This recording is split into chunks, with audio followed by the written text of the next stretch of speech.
The book of Genesis can seem super impenetrable, hard to read, and sometimes even just not relevant. My guest this week, Rev Dr Sunny Chen, helps us peel back some of the layers in the early chapters of the book of Genesis and helps us discover what actually we can find in terms of meaning in early scripture. So join us this week as we dive into the book of Genesis with Rev Dr Sunny Chen.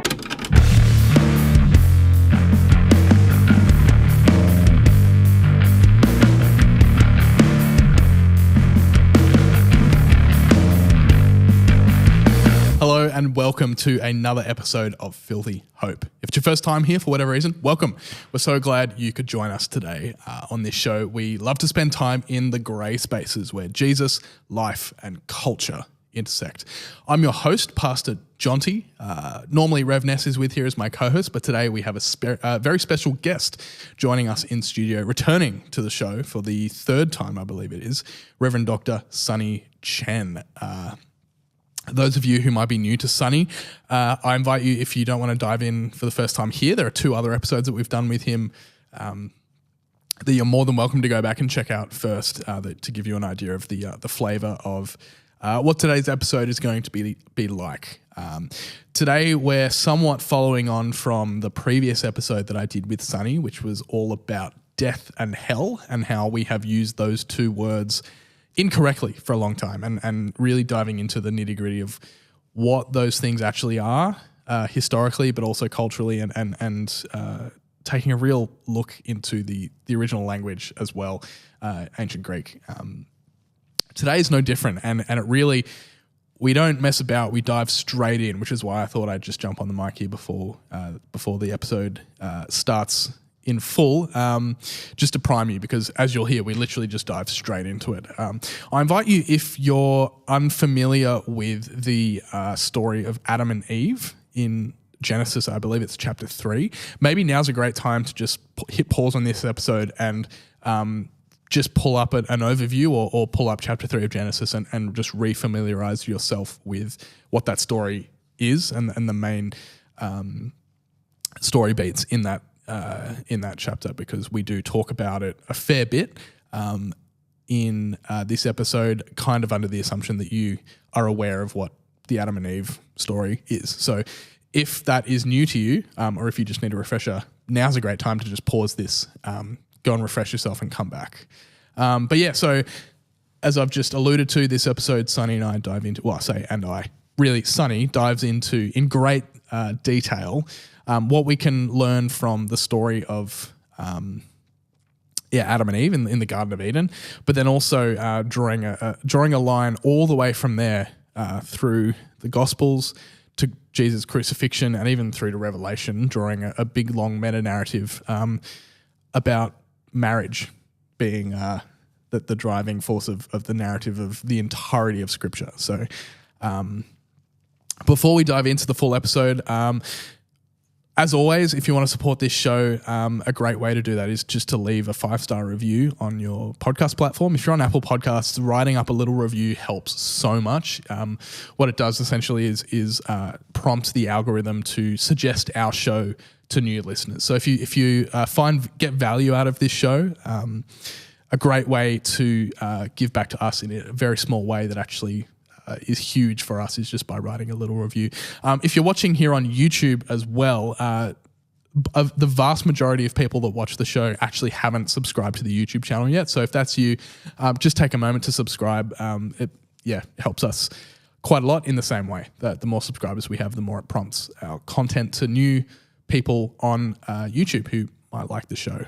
So if that's you, no dramas if not, but just takes a couple of seconds to click subscribe and support us in a really big way. So appreciate that from you if that's something that you want to do. Again, if not, that's chill. That's fine. That's chill. No worries. And if someone that you think would love this show, a great way to support us is simply by sharing it with them. So after you finish this episode, if you think there's someone in your life that you think would really get value out of this, please do. I invite you to share this episode with them. That's it for now. We'll check back in at the end for a couple of other things. But for now, here's my chat with Rev Dr Sunny Chen. So in the story,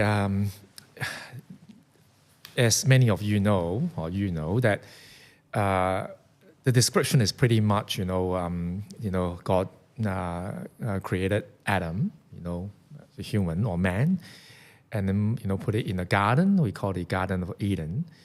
And then, to ask him to look after it, kind of, I'm just paraphrasing the story. But of course, the story is quite interesting because it is really the command, so to speak. So this is what was going on in the text. I'm going to paraphrase, but I'll zoom into some particular points. The story says, there are many trees in the garden, and in the middle of the garden, there are two trees. One is called Tree of Life. The other one is called a Tree of Knowledge of Good and Evil.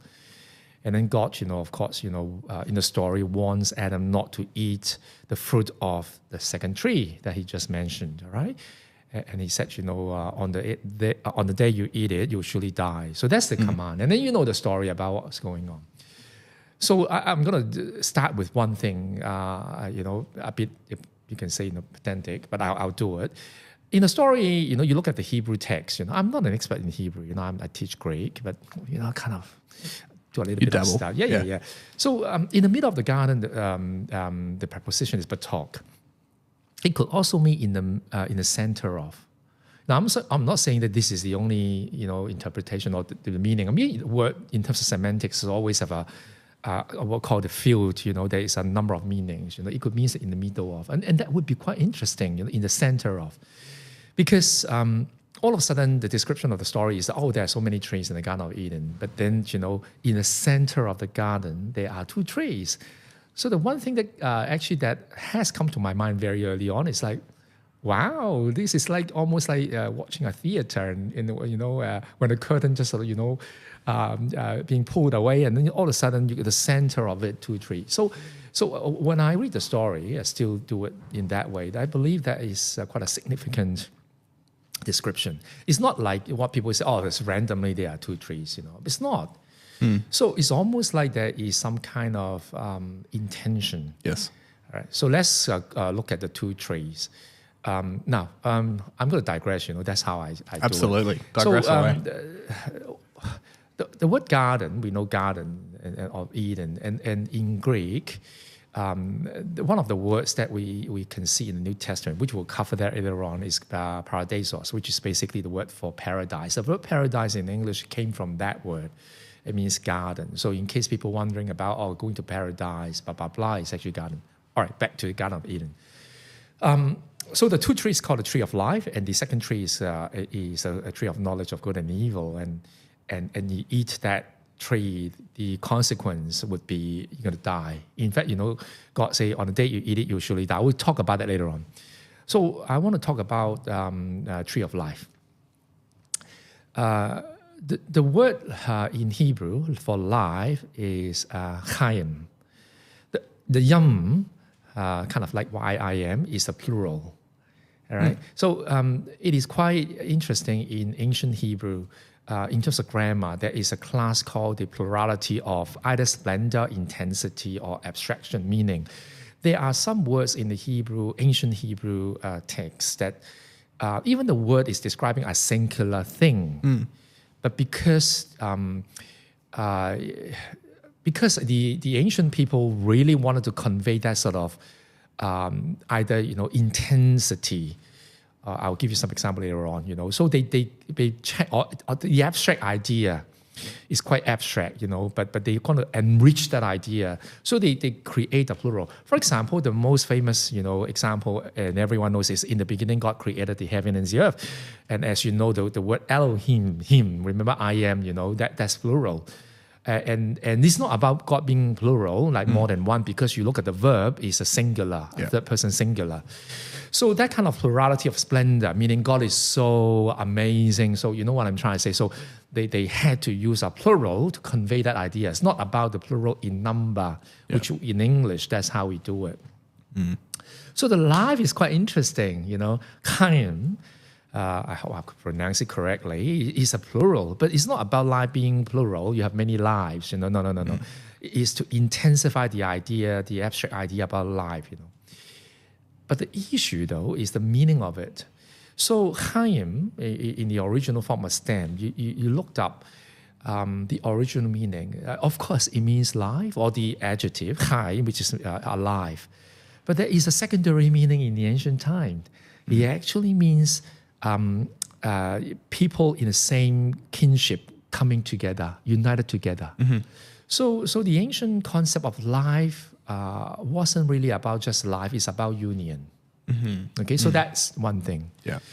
So I always argue that tree of life is not just about tree of life, it's a symbol of union or unity. So look at the other tree. Now, we are not going to have time to dive into the knowledge of good and evil, which is a big topic, which I love. One day I would cover it. We'll get into it. But let's look at the consequence of the tree. If you eat from that fruit, according to the text, you would die. In the Hebrew grammar, this is how I learned it a long time ago. The expression "you will die" is actually the strongest expression of certainty. They put the verb together with the infinitive, side by side, it's die, all right? So that's the certainty. Almost the best way to translate is, on the day you eat the fruit of that tree, Eve, right? You will surely die. There's no way you won't die. You will definitely die. And as you know the story, right? Adam actually hasn't died. Yeah, that neither of them died. Yeah. Then the problem is why? Because if we try to understand all these words from our Western or even sometimes Eastern understanding, we miss the whole point. So the word for death is Mot. Is actually the name of a pagan god. So he is the ruler of the underworld. So the concept is, if you die, you go to the underworld and you will be his captive. Now, he's got a brother. His brother is called Yam. In Hebrew, that's the word for sea or ocean. So why? But you have to understand why. Because in the ancient time, the ancient Semitic people, many of them were nomads, living inland, raising cattle. They were not sea people. So they wouldn't know how to swim. Yeah. They couldn't confront the ocean or sailing. So what's going on about the sea is the chaos, the storm. So you would die. So you see this sort of semantics, know, and the mythology being played out. So Mot's brother is Yam. So I'm just digress again. So when Jesus calming the storm and the sea, for Jewish people, it meant a lot. It wasn't just, it's a miracle. It is the sea representing evil and chaos leading to death. But the Mot is not just the name of a pagan god. It actually carries another layer of meaning. It really illustrates separation. Because if you die, you've been captured by this ruler of the underworld. The consequence is you can't go back to the land of living. You can't go back. So look at the picture about life and death. In the ancient world, especially in the Semitic, kind of world, that life representing union together with your family, together with your kins. And death means separation. And it is so relevant because in the past, in the ancient time, unlike today, if you got chopped off from your family, you still survive. But not in that time. In that era, if you're being ostracized or in exile, you'll be as good as dead. Yeah. Because the environment wouldn't allow you to survive long. It was harsh. They didn't have the technology. So you look at the story, it's quite interesting. And sure, when after Adam has eaten the fruit, he died. How? Because the next, you look at the next few verses, and God actually drove him out, expelled him from the garden, and set up, the sword and stuff like that. So on the day he eats it, he definitely has died. Yeah. He's totally separated. So the reason why I'm just going on all these sort of stuff, I'm not so sure the audience find it boring. I don't. I'm a bit sleepy, so I'm not as excited as I could. Then you look at the story. I always argue the story, the other layer, not the only one, is actually a marriage proposal. Is God in the garden proposing to humanity? The tree of life is representing the marriage union. And the tree of, however you call it, the knowledge of good and evil, I call tree of death, representing the separation. Yeah. And if you take away, the action, basically in the story, humanity, you can argue, has chosen not to be with God. All right? And as a result, bang. Separated. Yeah. So that's how we could see the Garden of Eden. Now I want to just go further and further and further, see how much I could cover. So that's why if you read the Hebrew Bible, like there's not a lot of people call Old Testament. I'm kind of like, it's not old. As a result, God is always portrayed as either the husband, Yeah. or in some cases the groom. Yeah. And that sort of, metaphor and analogy keeps coming back. The prophets would be accusing the Israelites being disloyal, and they are unfaithful, passive, yeah. exactly. And that sort of marriage, metaphor being played out a lot, as in the Old Testament, and it is really consistent with the Garden of Eden story. So now we just fast forward, and I did something I think early this year when I went to an event called Retreat Yourself. Yes. And I did talk about a paper that I wrote got published, and I was so overjoyed, and so I just quickly go through it so tie in what I'm trying to say, in a way. So one of the most frustrating experience for me to go to different events and listening to many sermons, especially the story about the woman at the well. And I've heard so many times, it's always about living water. It's always about the poor woman and God, Jesus providing this sort of water and so on and so on. And they're absolutely correct, So I've heard a lot of it. But I thought, oh gosh, one of the most important elements in the story got missed out totally. So let's start with that before I venture into it. So maybe I ask you, otherwise, it's like a monologue, all the time. So can you tell me, from what you heard and normally how people would look at that woman at the well story? Yeah. So it's the story of is this the woman that's been caught in adultery as well? She has many partners. It makes a point of saying that she's had 7 or 8 husbands and isn't married. And it's in the town center at the well, and Jesus goes out and talks to her. Jesus talks about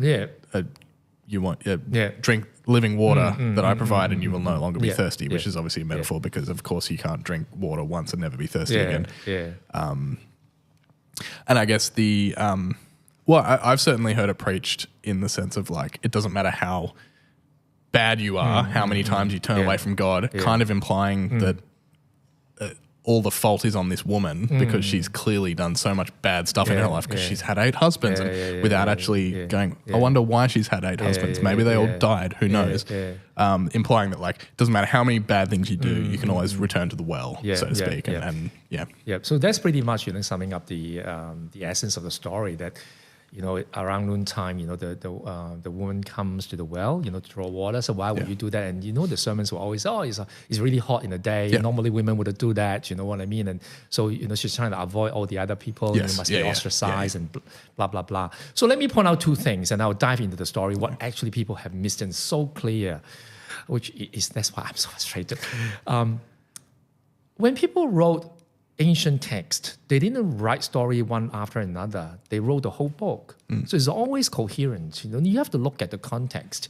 And I got frustrated because the woman at the well story must be read together with the conversation between Jesus and Nicodemus in chapter 3. Chapter 3 and 4 should be together. Why? Because we have a leader with a name, Nicodemus, basically a victor of the people. All right? It's got a name. He's a religious leader. He's a political leader. He's a member of a Sanhedrin. And he actually, in the story, comes to Jesus at night time, and asking all these stories. And Jesus mentioned about you must be born of spring of water. Okay, a very successful figure, a leader, and so on. In fact, in the story, this is how I teach Greek. One of the first lessons I always teach you read Greek carefully.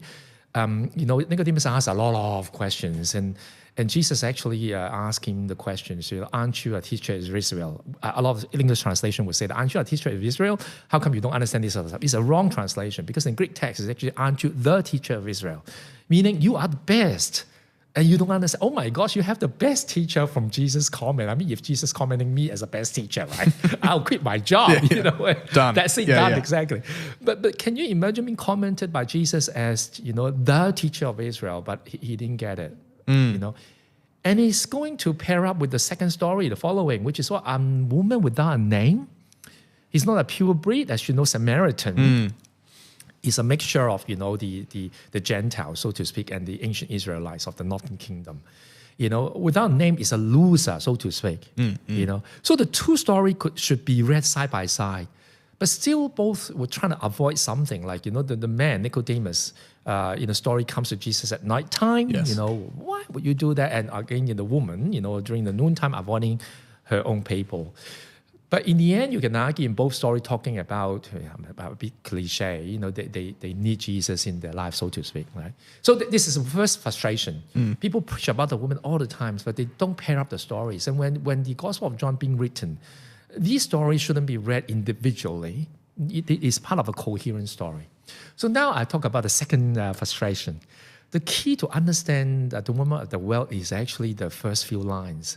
The well is not a random well, it's Jacob's well. And it is vital. The reason is because you have to go back to the Torah, which is the first 5 books, and you realized there are 3 stories talking about a groom meeting his future wife at a well.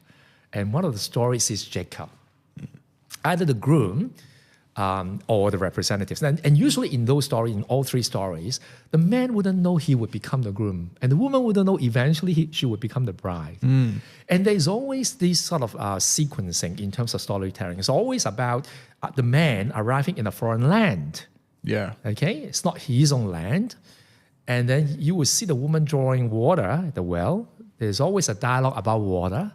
And after the encounter, the woman will always going back to the town, her town, to announce with excitement. Yeah. All right? And then later on, as the story develops, you will see there will be a wedding. You look at how the woman at the well written in chapter 4 of John, it follows exact same pattern. Jesus arriving in a foreign land, you know, it's not in a Judea, it's in a Samaritan land, it's Samaria. And then, you know, the woman coming to draw water, there's a dialogue about water, and now the woman going back to announce with excitement, right, the story. Yeah. But there is one more thing about the numbering too. Now, I'm sorry to correct you, that's not your fault, you know. The woman actually, in the story, Jesus is challenging her, like, you know, bring your husband, you know.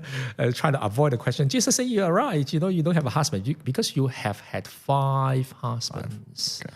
And the one that you are with now is not your husband. I mean, in the ancient, even in the current standard, it's a bit too much. You know, but what's going on is you look at the symbol.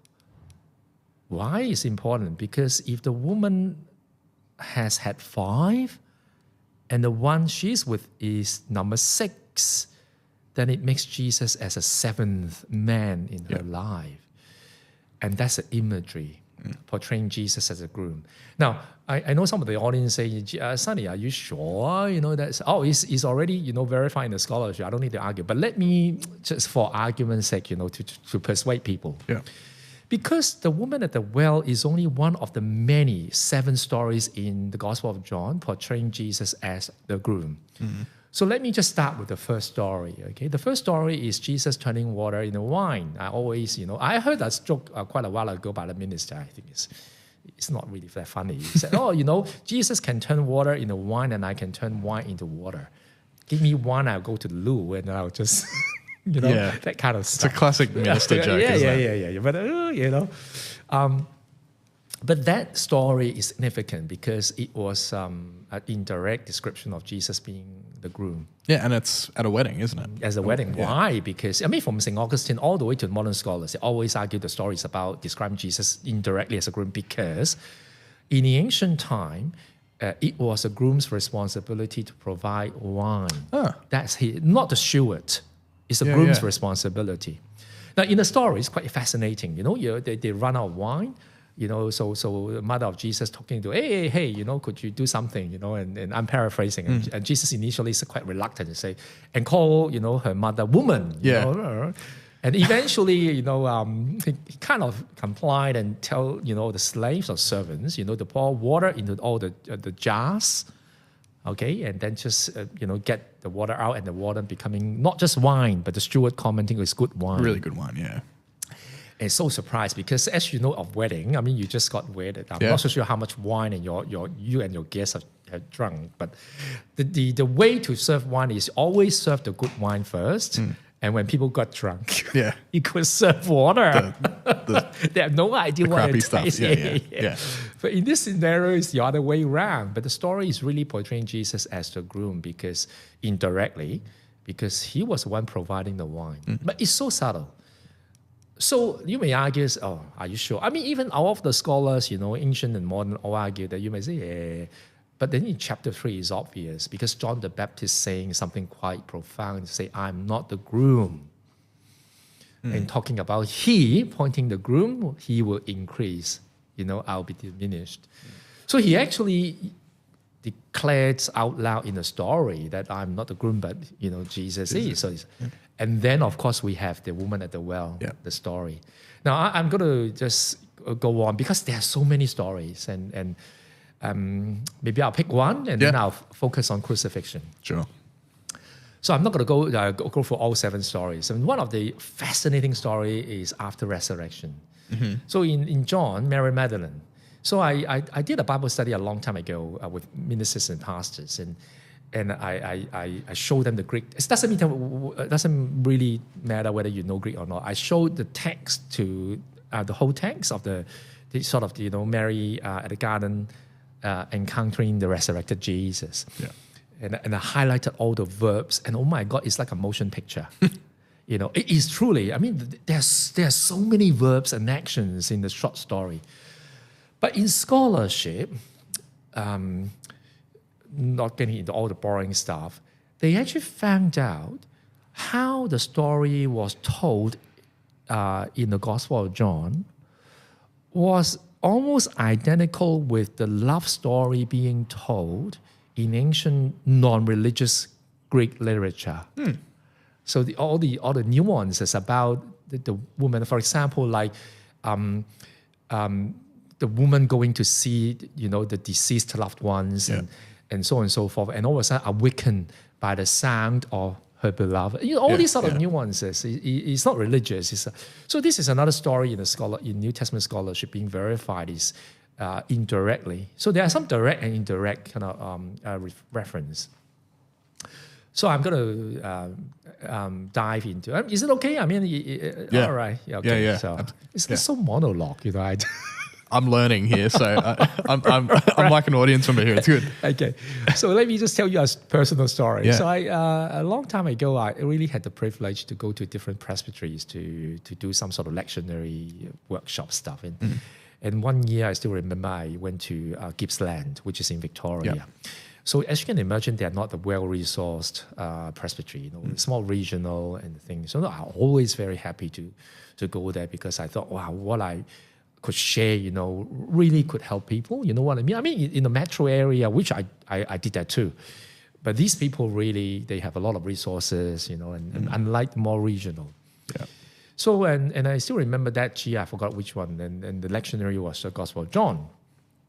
And I wasn't focused on groom. I was focusing on another theme, which I'm not going to touch on, water. How water is one of the key themes. So I was kind of doing the workshop, presenting all the stuff and sharing with everyone. And there was a lot of dialogues. And then we come to the crucifixion story. And it was at that moment that an idea came. It's almost emerging through our conversation, my teaching and everything, what I mean? And I thought, oh my gosh, the crucifixion isn't just about crucifixion. It's a wedding story. So I decided to test it. And eventually I wrote an article. And I got submitted, and I got the really a privilege to go to the conference. It's called the Society of Biblical Literature, and I presented the paper, and it was so daunting because it's like a workshop thing, and there were 30 plus world-class scholars in this area listen to my presentation. I was like shaking the whole time because presenting was one thing, but after that there would be Q&A. Yeah, and they were not normal audience; they were the expert of experts. You know, so I was shaking and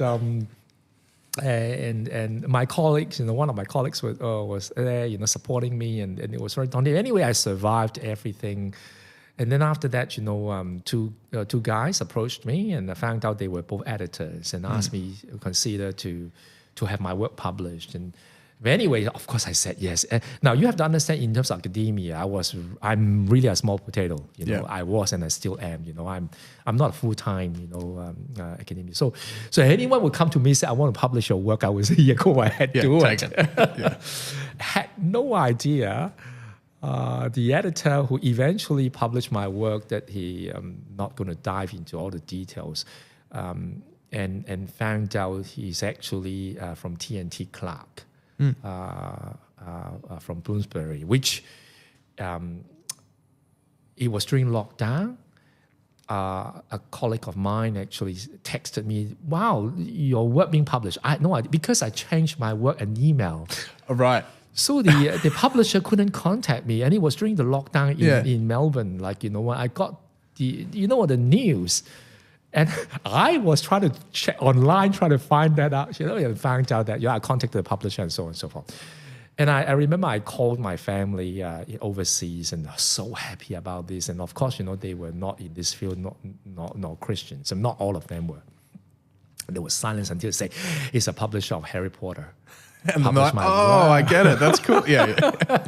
So Bloomsbury was publishing Harry Potter, and they bought TNT Clark, which is an age-old publishing house. And so I was so happy and proud. And you have to understand, small potato, that was really something, Yeah. So when the work being published, and I felt so happy because I wrote about the wedding. And then remember after that, after lockdown, there was once I returned to Gippsland, I actually told people that, even though it's under my name, it's our fruit. Because it came out of that conference. Yeah. So I don't take all the credits. Without that interaction, without that, So that's why I always say, it's lovely to meet with people, and so I did give them credit. And that was the crucifixion story, being a wedding. Yeah. So I'm going to explain to you now, and. So, first and foremost, I need to share with you what I've discovered, what that idea came to me when I was doing the workshop at Gippsland. And I realized that story is almost like mirroring the story in Genesis 3. Remember, after they have eaten the fruit, right? And so on and so forth. But before that, there is another story talking about Adam taking care of the garden, and then God, put him to a deep sleep, and then take the rib out, and what I mean to make a woman, and as a result, the text about, so there's a man shall leave, his parents, father's mother, and be merged with the woman as one. That's the text of marriage. Yeah. And all of a sudden, I realized something quite fascinating about the crucifixion story only in John. It's the exact mirror. So I'll come to that. But before I do that, let me do a quick explanation. I also found out the crucifixion story also mirrored turning water into wine. Yes. If turning water into wine is the first wedding story, then crucifixion as the climax of the Gospel of John is another, almost like bookending the whole thing. So let me explain what's going on. In the crucifixion story, as you know, Jesus being crucified, and Jesus said, "I'm thirsty," and people give him some, in English, they have vinegar, or some say sour wine. I will talk about it later on. And he tasted it, and then he died. And then later on, because of the preparation, a soldier came and used a spear to pierce him, and water coming out. That's unique in John. Yeah. But then I found out, oh my gosh, it's exactly the opposite of the turning water into wine, because in both cases, the mother of Jesus appears. So Jesus' mother appears in the first story, and then you can't find her anywhere in Gospel of John in any stories. Yeah, wow. That's so then interesting. Again, during the crucifixion, she's right there. She appears again, yeah. She's right there. Yeah. But in both cases, Jesus calls her woman. You remember the turning of the wine story. The reason why Jesus, I don't know, sorry, let me repeat. Jesus is reluctant to do it. Yeah. and his explanation is, my hour has not come. Yeah. If you read the crucifixion story, you see the word hour. That hour about crucifixion, the word reappears. And then let me talk about water and wine. In the turning water in the wine story is you have water pouring into jars, and when they're being drawn out, they are good wine. All right? And look at the crucifixion story. There's a jar of, now the word oxos basically is not vinegar. In the ancient world, they drank wine for a number of reasons. But for Roman soldiers, because of whatever reasons, they actually had to drink diluted wine. I'm not so sure whether it's true. There's some say it's for hygiene reason. Yeah, because the water wasn't super clean. So you have alcohol to that. That's the diluted wine. It's not good wine at all. Can you try? I'm not so sure when at the wedding. Half wine, half water. Just, why not? When they're drunk, you run out of money. Let's do that, you know. So that's bad. That's the word oxos. Right? That's the not sour wine, not vinegar. It's a diluted bad wine. So the soldier, give Jesus the taste of the sour wine. And after he died, a soldier come to and pierce his side and water flowing out. It's the reverse of action. Water pouring into jars, coming out as good wine. In this case, Jesus tasted the bad wine and water flowing out. So I see there's an overarching thing. All right. But that's not about the wedding itself. So let me go through why I see the mirroring with the Genesis story. So this is what's going on. Before I start, let me put it this way. In both stories, in the Genesis story and the crucifixion story, the protagonist is in the garden. So obviously Adam is in the garden. And in fact, in John's Gospel, only in John's Gospel, they actually described crucifixion happening in the garden, because next to the garden, near the garden, the same side, there is a tomb. All right, so it's very clear talking about the garden. Jesus actually died, was crucified in the garden in the story. That's one. In both cases, the protagonists, one is Adam, one is Jesus, they're naked. So in the Genesis story, it's obvious, Adam's naked. And in Jesus' story, you will see the outer garment and the inner garment both taken away. All right? So unlike the portraits that you see all the times or figurine whatsoever, there is no cloth. All right? So Jesus is portrayed as naked. And the third one is they both died of a tree. So in Adam's case, of course, he has eaten from the fruit of a tree, that tree, and he died. But how about the crucifixion? Then you have to understand from a Jewish point of view. If you look at the first century literature, from all the Jewish literature, they rarely use the word we use called the cross. They always talk about the cross as a tree. In fact, in the New Testament, there are passages like in Acts and in 1 Peter, talking about Jesus being hung on a tree. All right, that's how they understand. Why that's significant? Because the cross, of course, made of tree. But for the Jewish people, they draw on the Torah, especially Deuteronomy, talking about if a body hung on a tree, that means a person is cursed by God. All right. So in a way, the crucifixion from a Jewish point of view is he actually died on a tree. And I find it fascinating. Adam died because of a tree, and Jesus died on a tree. And you go further and look at the word side or rib. Especially in the Septuagint, which is a Greek translation of the Old Testament, you see the same word appearing. So in the Genesis story, of course, there's a side wound. Where he takes the rib out. Plural. Some translate as rib. The word means side. And in Jesus' case, there's a side wound. So it's the same in that story. So when you look at how the story being unfolded, one after another, you see, oh my gosh, the stories are like that. The description, as I try to explain, the mirror.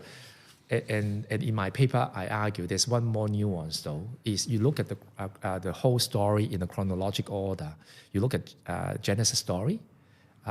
It starts with describing there's a garden of Eden, and then they have many stuff.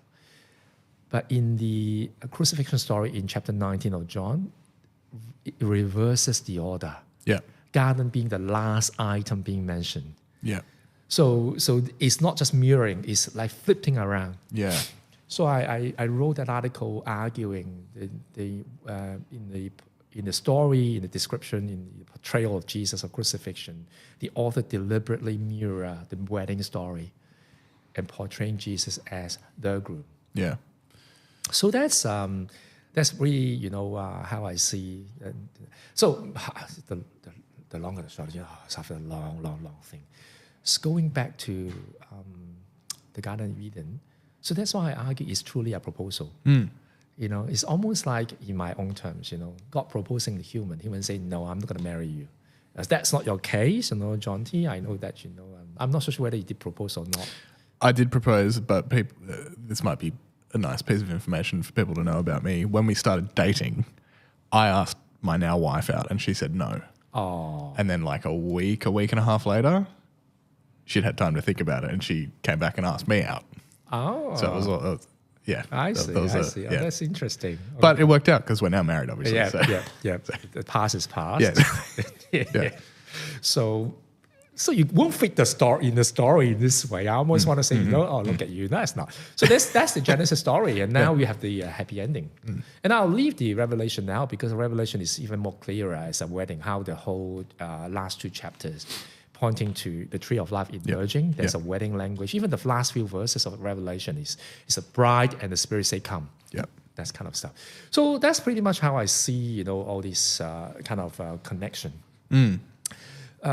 So in conclusion, I mean, you can just go on to just raise some sort of your comments. Yeah.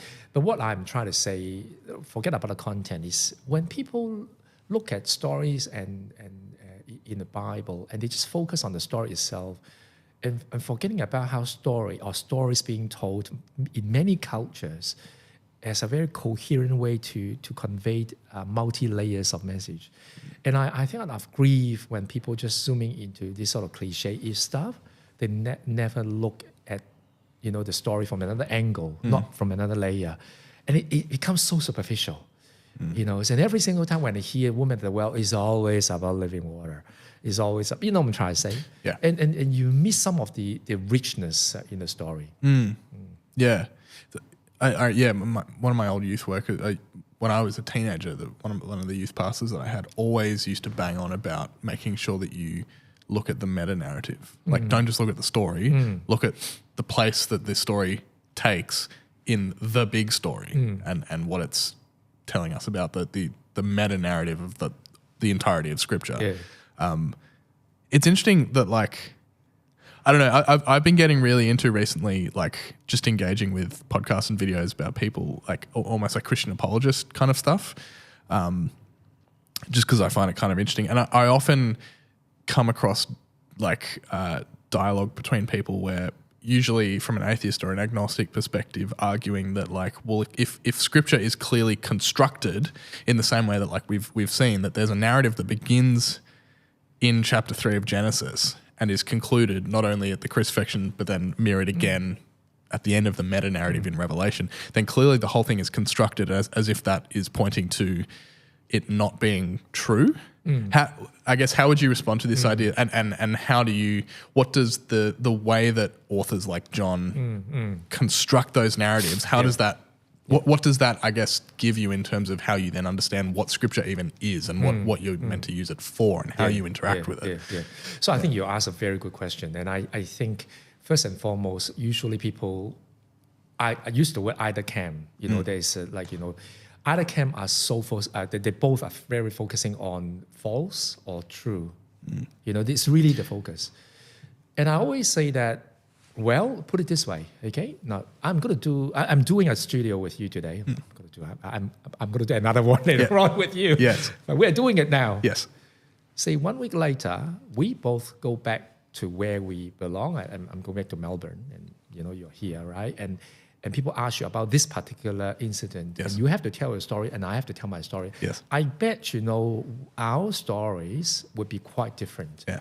Not just next week when I'm going to recount what's going on, what has happened today.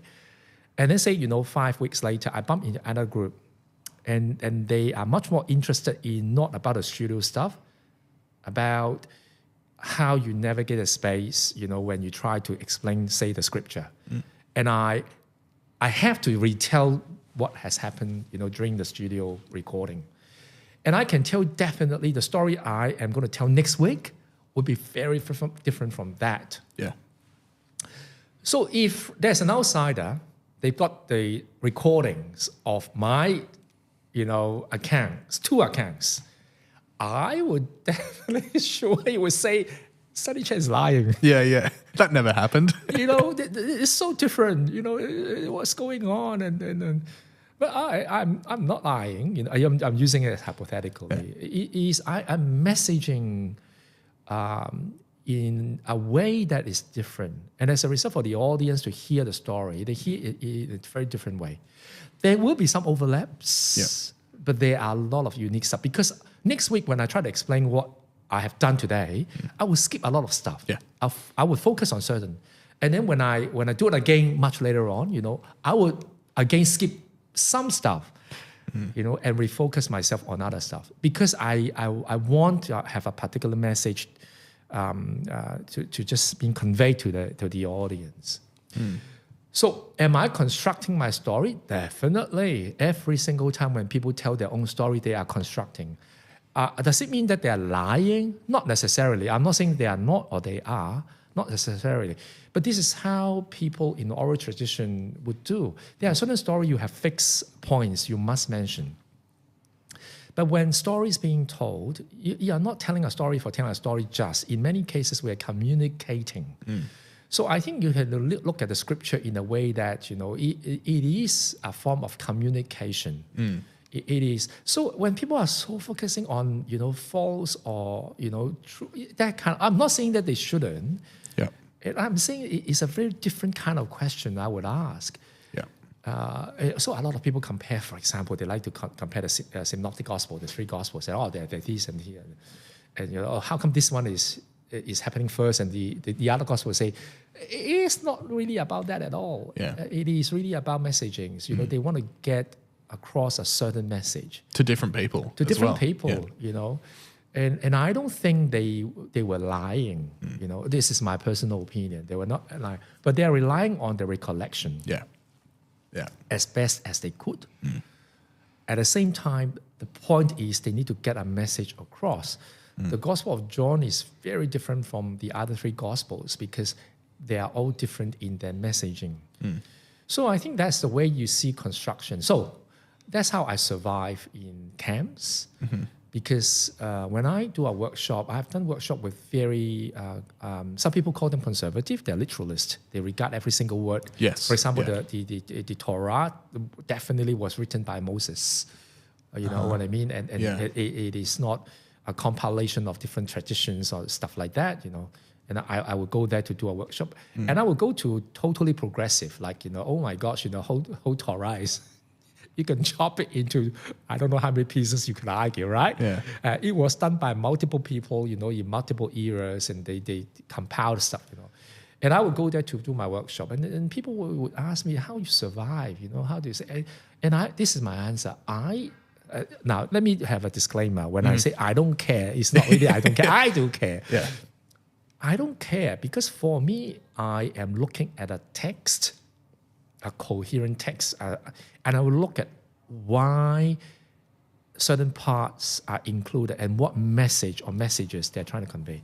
So whether it's Moses writing the story or a whole pile of people they constructing the story, either, in both cases, they are trying to get a message out. And for me, as a text person, I look at the text. My question is, what kind of message was either Moses, say for example, or were they trying to convey? Exactly. So I think that's the point of. So it's more about not trying to debate about you're wrong, you're right in this. And I think in both cases, they welcome that because guess what? I found usually, not always, both camps are so focused on certain stuff they missed the story, they missed the message. The Garden of Eden I've heard many times, by either side, trying to explain you miss certain parts, the significance of it. Yeah, and it's such a different conversation when you have it about, like, say, comparing the Gospels or like looking at the historical truth, I guess you could use that word, of particularly like first century, second century writings and things like that. Where it gets interesting for me and is almost a completely different conversation is particularly the prehistory stuff in Genesis before. Is it Tower of Babel? I think before that is all prehistory and some of the really early writing. And I want to agree with you, because I think regardless of what you like if you take the story of the Garden of Eden and Adam and Eve, for example, asking the question, did two people literally exist, both like with the name Adam and Eve, and were they the first humans? And is that true? To me, is kind of missing the point of what the whole story is getting to. But I guess, how do you approach that type of text where it's a little bit more shrouded in history, as in, and what I mean by that, it's not clear. It's not as clear as, like, say, John wrote this gospel at this time, probably with these three previous gospels as something to reference, and with a particular... We don't have that context necessarily for something like the first 5 chapters of Genesis. How do you approach... And this is kind of contradicting what you said already, but like I'll ask, how do you approach discerning what is quote-unquote true in some of those earlier texts compared to like the later texts, like the Gospels, and how does that impact how we even approach reading those texts? Because Genesis is, like you say, you talk to two different people, and you either got like literalists or I'll use the word progressive, but like people all along that spectrum, and some people that just don't know or don't care as well. And the same text can mean completely different things to different people. Yeah, definitely. Yeah. So I would say this is not the answer, but I'm just giving you a particular kind of, not exactly a tool, but in a way it is a tool. So I just read The Age. This is a Melbourne thing, online newspaper, newspaper. And imagine 100 years later, someone would be reading the same news piece and trying to do all kinds of interpretation. And I'm not directly answering your question, but I use that as an example. Sure. One thing that person would need to do is they would need to do some hard work to understand the history, the culture, and the language of now, 2025, in Australia, in particular in Melbourne. And without that work, forget about the argument you raise, right? Sort of zooming into the discrepancy, the true or the not true thing. Whatever the person is going to do 100 years later, I guarantee that the person will miss a lot of stuff without doing that work. So my approach is not really the answer, as I say, there's a tool. Unless you're serious in investigating the history, the culture, and the language of the text as best as we could. We can't be 100% there's no such thing like I'm 100% accurate. But don't bother to even answer what you ask. That's such a good answer. Yeah. Because you are using the Western, Australian, or I don't know, the audience, where are they now, your lens to try to understand something that's I'll give one example, right? And this is my struggle. Because I had to teach, I've been teaching New Testament Greek for a long time, and 2 years ago, I was asked to teach a new subject called the Advanced Greek Reading. So I had to go to other first century Greek literature beyond like religion stuff. Like I found medical stuff from Galen, and I have to read Epictetus, Plutarch, and of course Josephus. Everyone loves Josephus as a Christian, or Philo, and all these stuff. And I have to be honest. I struggle with reading Galen's. He's a father of modern medicine. The reason why, because I found out I really didn't have any construct to understand what he was trying to say. And I realized the reason why I found reading New Testament in Greek would be much more easier, because for some Western education and religions and stuff, I already got a framework to approach the reading itself. I didn't need to do a lot of background. I'm not saying that what I learned or heard, when I was a kid, they were all correct, but I've got a framework. But when I approach, the works by Galen, the modern father of, first of all, I'm not a doctor, I'm a physician, or I haven't got any training on that. I really didn't have any framework. So when I read his text, oh my gosh. And I tried Aristotle. I definitely my classical Greek is just so bad. I remember one year I taught a student, a mature student. She did really well in my class, top of the class. And she got so interested in Greek, I'm so, kind of proud of her. And she decided to do a classical Greek class at Melbourne University. So a few years later, I bumped into her on campus. And she made a comment spot on. She says, "Sunny, my Greek is much better than you now." And she was right, because she's learned classical Greek and much more sophisticated and complex, So my classical Greek, oh my gosh, is totally hopeless. But I did try Aristotle. I did try Plato. Oh my gosh, it was so painful. Reason. Even if you have the best dictionary, you know the grammar and all the tools, right? When you don't have the framework and construct, you really don't get it. Now, the question is, when people are approaching the scriptures, they think they have got it. Yeah. They think their framework is correct, because these are the things they learned from other people when they were young. And as a result, they look at the text, they think, oh, this is the interpretation. But let me just challenge all of us. Do you really know the history, the language, and the culture of that text when it was written? If not, then very likely we get it wrong. So I think a very long answer to you. When people try to pinpoint about the accuracy and whether true or whether false, and I think do some good hard work, and it's hard. Learn some history, learn some culture, learn the language.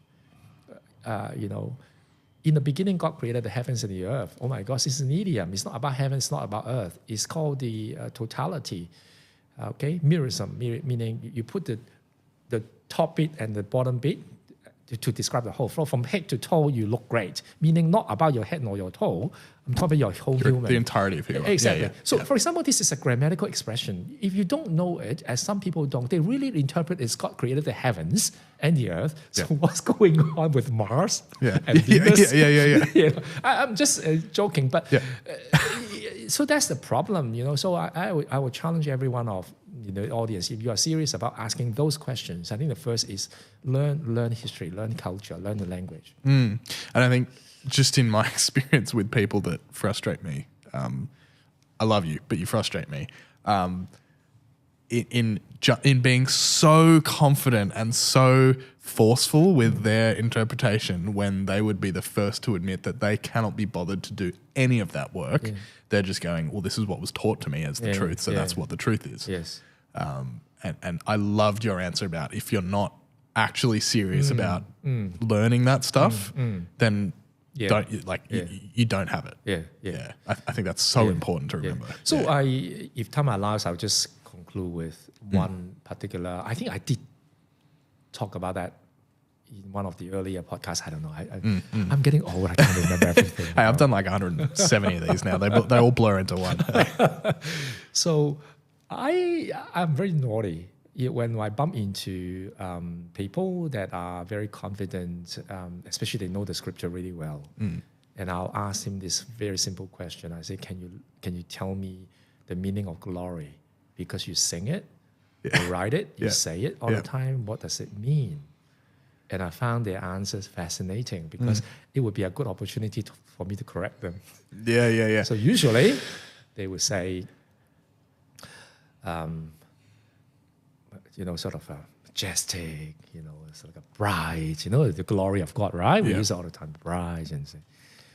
And I said, do you know the original word for glory in Semitic language literally meant liver? Yes, we did talk about this. Right? Yeah.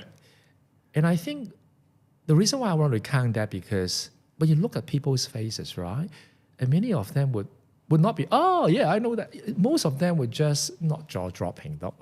It's a surprise. Yeah. And I find it fascinating, because this is a very simple piece of information. It's not rocket science. It's how ancient people try to use liver as the biggest and heaviest organ in the tummy of an animal and transformed it into an abstract concept about something being weighty, meaning important. And of course, when they translate into Greek, they only have one side, which is the glorious, the majestic side, and lost the weighty side. And the reason why I asked that question as a naughty person, I shouldn't have done it, is not to demean people or to look down on them. It is to challenge them. Yeah. If you don't do some investigation and understanding, and you use all these words, and you insist that you are accurate, then I actually challenge that you are actually not accurate because you don't know. Yeah. And I think, I'm not trying to demean anyone. It's important for everyone to be open-minded because just to admit you don't know. And I want to conclude last words of today's studios. A long time ago when I learned Greek, I'm one of the top scholars in the world. I was so, in hindsight, I'm really thankful to learn under him. I'm not going to name names, he's one of the top. Every libraries in the university or Bible colleges or seminaries learning New Testament Greek, you've got his book, as a reference or textbook. And I was learning my 4th year Greek. I was learning advanced Greek grammar under him. And he said one thing that two things I still remember. Now, he would go to church to worship, right? But he said, in America, a lot of mega churches. So the pastor or the minister wouldn't see, He said he would never, after the preaching or after worship, would go to the pastor to say, you got it wrong. He said, I'm there to worship. Yeah. I'm not there, even though he is a top tier scholar, I'm not there to correct people. I'm there as a Christian to listen, to listen to the message of God. And I find this is a true humility. He could go around and say wrong, and wrong. Yeah. Okay? Yeah. So that's one thing. But the second thing is why I'm going to conclude today. He told us, now you have learned advanced Greek grammar. Okay? You're going to go out. You're going to preach. You're going to teach. You're going to this. He said, remember one thing? Don't say 100%. Don't say to people, this passage definitely means that. Or certainly, or 100% the word means blah, blah, blah. Or we will learn grammar, right? Because of grammar, this is how you should understand it. He said, this is a wrong attitude. And I got it now. Because even I found my early interpretation was wrong. I'm still learning. And I think this should be the attitude of all of us. And as a top scholar from... some would call, a very conservative, you can classify him as a more literalist kind of, But he is so respected by progressive in his days because he said, a lot of literalists, they don't do good works. They're so wishy-washy in the scholarship, but we need to. So that's why he got a lot of respect from other people who are much more progressive and liberal because he did his work, So I think, that's how I want to conclude that. To challenge all of us, beware of this sort of absolute certainty. Are you sure? Have you learned? Yeah. And yeah. And also, is that really the hill you want to die on? Like when you become so certain in something that you're willing to defend it, it's like, why? If you're not why are you not open to being corrected or learning something new? It's really important. Yeah. Well, we should wrap this up. Thanks so much for being here again. Thank you. And we'll do this at any time you're up in Sydney. Drop in. We love doing these ones. So if you have any follow-up questions for Sunny, drop us an email or send Sunny an email and continue the conversation. Look forward to doing this again. Yeah. See you then. See ya. Like I said in the interview, if you have follow-ups, which I'm sure for a lot of us, there are lots of thoughts flying around our heads at the moment. If there's anything you want to follow up with Sunny or even with us here at Filthy Hope, myself or Rev Ness, send us an email at filthyhopepod@gmail.com. I've also got Sunny's email address down below in the show notes. He's super open to continuing the conversation. So any follow-ups, do send us an email or send Sunny an email. The other place you can do that is in the Filthy Hope community group on Facebook, where we have a bunch of listeners that just chat about the show every week. It's a great place to enter in dialogue, not only with me and Rev Ness, but with other listeners of the show. The link for that is down below. Come along to a live show. At the time I'm recording this, it's all the way back in June, so I'm not sure when this is coming out yet, but I'm sure, as always, click the link down below. Our next live show, whenever that is announced, will be the same link. As always, it's unitingheartandsoul.org/filthyhope. The link is down below. There you can RSVP for our next live show, whenever that is. I believe it'll be in August. At the time of recording, that date hasn't been finalised, but there will be one in August. So keep an eye out for that. That's also where you can buy merch. As I always say, if you really want a piece of merch, come along to the live show because we'll knock off the shipping fee in it, and there's a little discount on top of that as well. So the best place to get merch is actually at a live show, but if you can't make it to a live show for whatever reason, unitingheartandsalt.org/filthyhope. Jump on there and grab yourself a t-shirt. They're starting to fly out, so I encourage you, if you do want one, get in soon because we're not going to reprint those ones. We're going to do a new design once those run out. So if you want one of our Faith is Punk as Hell t-shirts in either black or white, jump in now before they're all gone. That's it for this week. I hope you enjoyed this episode. And like I said earlier, if you've got value out of it and you think there's someone else in your life that also would get value out of this conversation, please do share it with them. Word of mouth makes such a huge difference in getting this podcast out to more and more people. I'll be back next week with Rev Ness for another episode of Filthy Hope. Into the Word continues on. If you don't know what Into the Word is, if you're new here, it's a side show that Rev Ness and I are doing. We're actually looking at including some guests soon as well. It's a little 10 to 15 minute podcast episode specifically diving into a Bible passage. We've recently gone through some stuff in the book of Acts, and we're going to continue through some New Testament stuff throughout the rest of the year as well. So if that sounds interesting to you, jump over there on this same podcast feed, or if you're on YouTube, here on the same YouTube channel on Wednesdays is when that show comes out. Through a Screen Darkly is the other thing that is on my list that I have to tell you about. If you don't know what that is, it's a new in the second half of this year podcast where myself talks about cinema. So if you're interested in hearing about cinema and films and what they can teach us, jump over to its own podcast feed, Through a Screen Darkly. There'll be a link down below.